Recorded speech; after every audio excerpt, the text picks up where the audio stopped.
anyone ever asked you what it's like to boogie board? Well, I guess it's pure joy.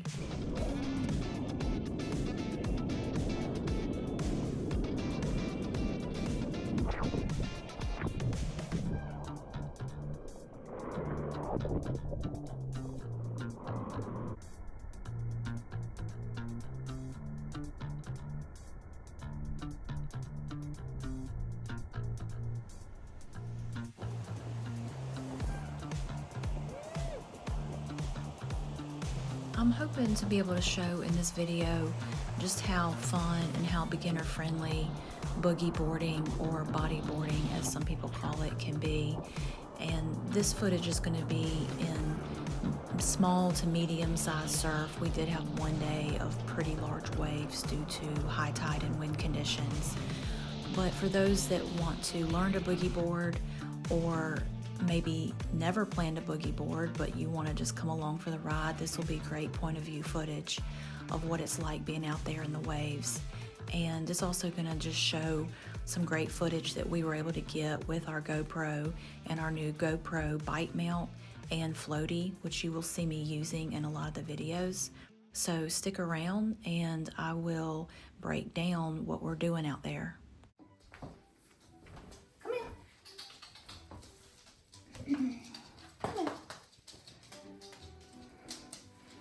Come here.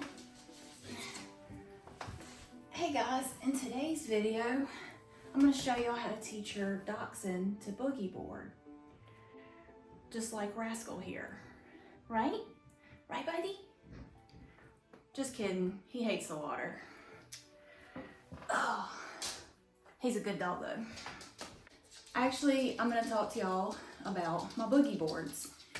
We just got back from a great beach trip down at Isle of Palms near Charleston, South Carolina. We had, especially one day, really big waves.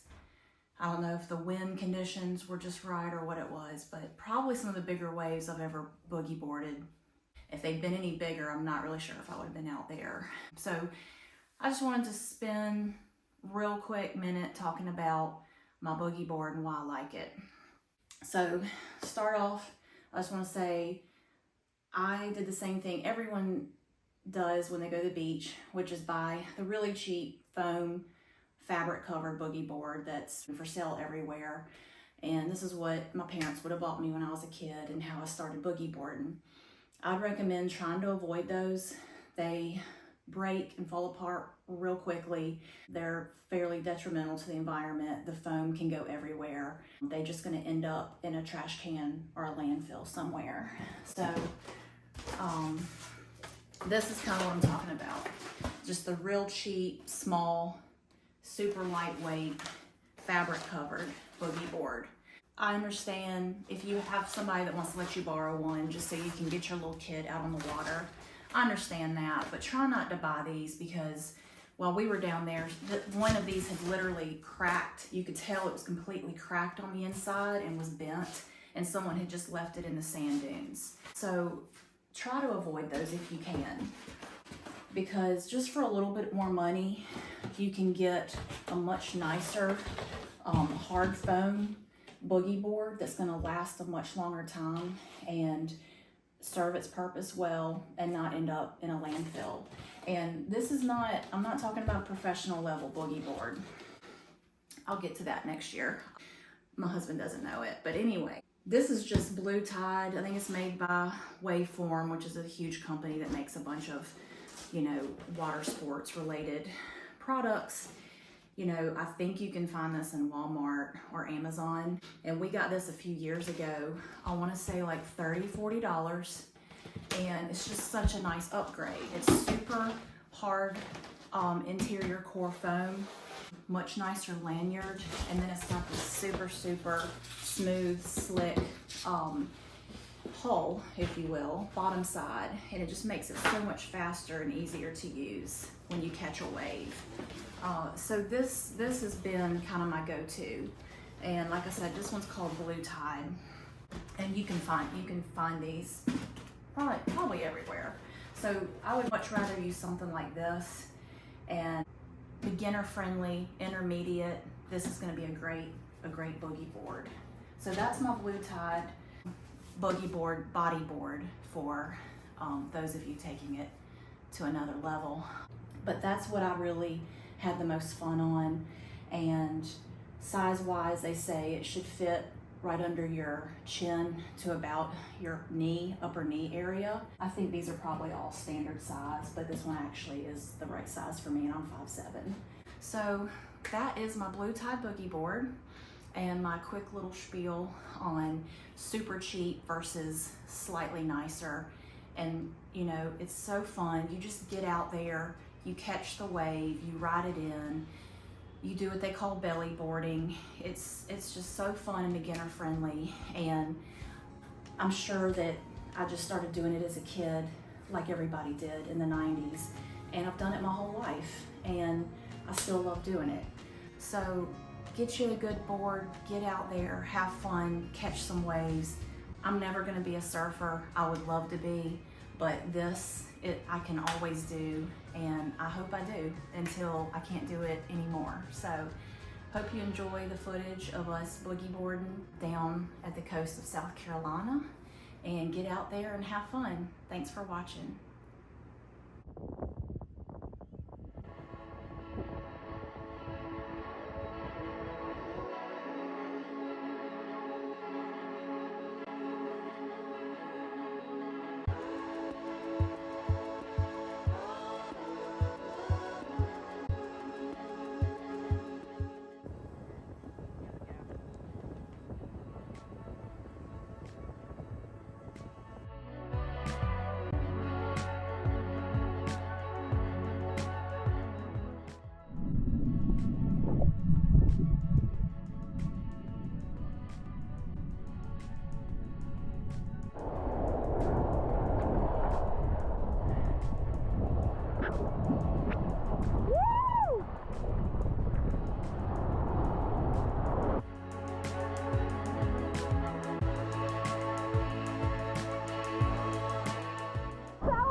So you've just seen a lot of clips from some of the footage we took after a week down at the beach, including me teaching our buddy Alex how to boogie board for the very first time, my husband catching some waves. You saw me running and ducking under a huge wave, trying not to get pummeled. That was the day the waves were really big due to offshore winds and high tide. But you're gonna see a lot of footage, point of view from the GoPro, as well as iPhone footage that my husband, my brother, or myself shot from the shore. So we had a lot of different conditions out there and a lot of different type of waves to deal with based upon what the tide was doing and the wind was doing. So I really liked the different conditions, made for some really great footage.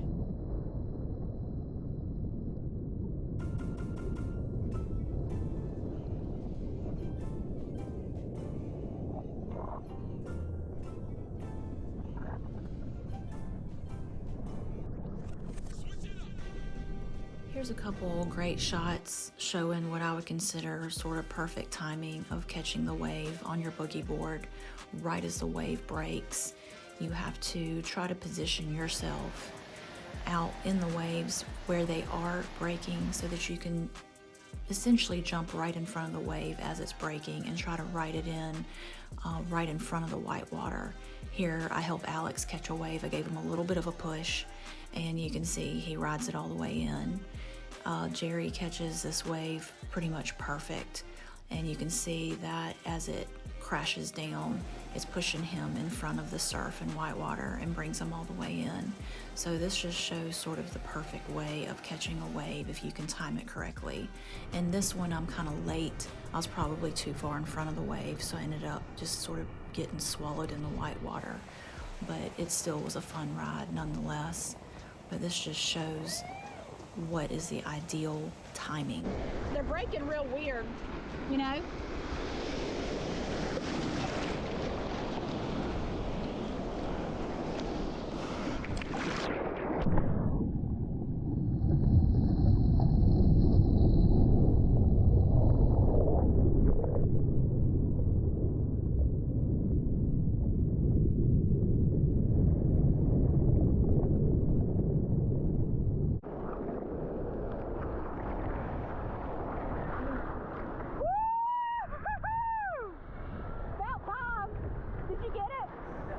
So as you can tell from the last clip, I was pretty excited about catching a decent wave out on this real stormy day. We had a huge thundercloud bearing down on us and we eventually had to get off the beach. But we were able to catch a few good waves before we went in.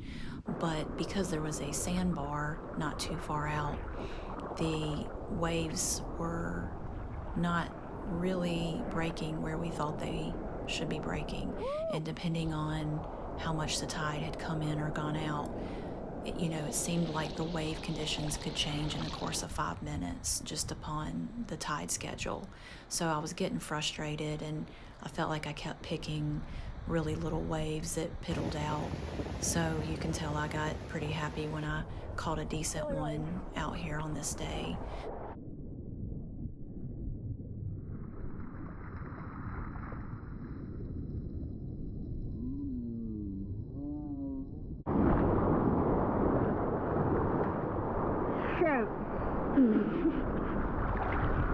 I picked the smallest wave. What? So I kept a lot of these clips in of the not so great waves just to show there's good waves and there's bad waves, and sometimes you pick the wrong one and that's okay. Just get back out there. There's going to be a good one eventually. You just have to be patient and you have to be able to watch what's coming in. You're looking out towards the ocean and you're watching to see when a set is coming in. Good waves sort of come in sets, usually of 3 or 4. And then there'll be a period or a lull of no waves or just not very big waves. So you kind of want to watch for that. And that's what you want to try to catch. And you'll be able to see in a lot of the footage that, once you're out, probably about mid-waist to chest deep, you're going to be able to start watching the waves roll in, and they're not going to be breaking right on top of you. You got to be past the surf or you're just going to get exhausted. Once you do feel like the wave is starting to build, you do want to start gaining some momentum towards the shore, because otherwise that wave is just going to completely wash right over you. So you're trying to get some momentum and speed to essentially join with the wave and its speed. And that's the best way to catch a wave. And you can probably kind of sort of do a underwater running and then sort of a lunge or a jump. You can get on your board and start to just kick and paddle the way the surfers do on their surfboard. But normally in medium surf, it's shallow enough that you don't really have to do that type of getting on your board and paddling and swimming real hard.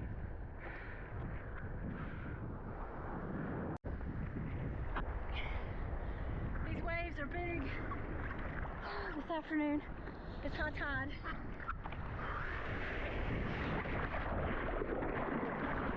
I will miss that one.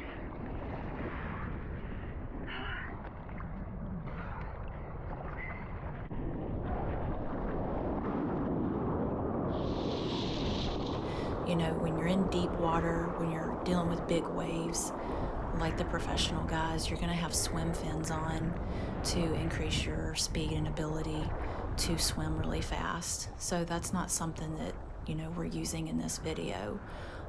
But maybe eventually I would like to try to start learning how to bodyboard in that way. And there's a lot of great videos out there that show that type of method. But this video is showing, you know, what I consider beginner boogie boarding techniques, where you wade out past the surf, past the break, and you're in probably chest deep water, and then you're just waiting for a good set and trying to time and ride the wave all the way in to shore. So really what's probably the most exhausting is getting back out there. There's always a fairly strong undertow or tide. You'll see in some of the video of me and Alex going out into the water.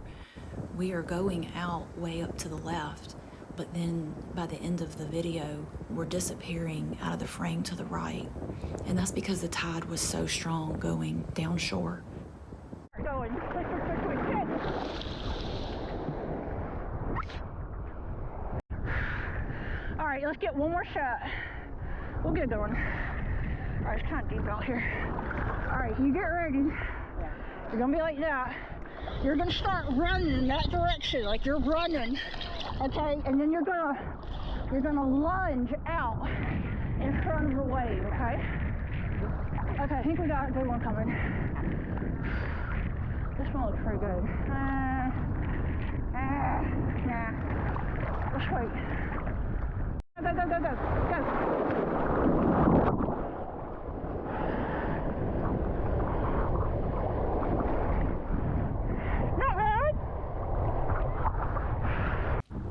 So the tide can really fight you and pull on you really hard.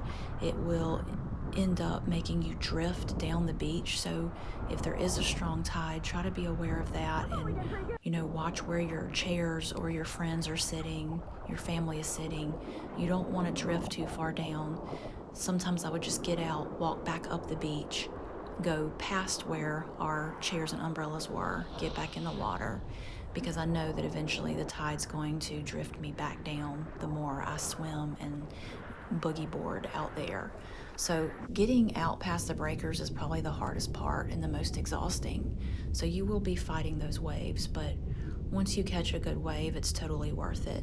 And, you know, you'll get better and better at your timing and being able to read the waves and where you need to be in the water.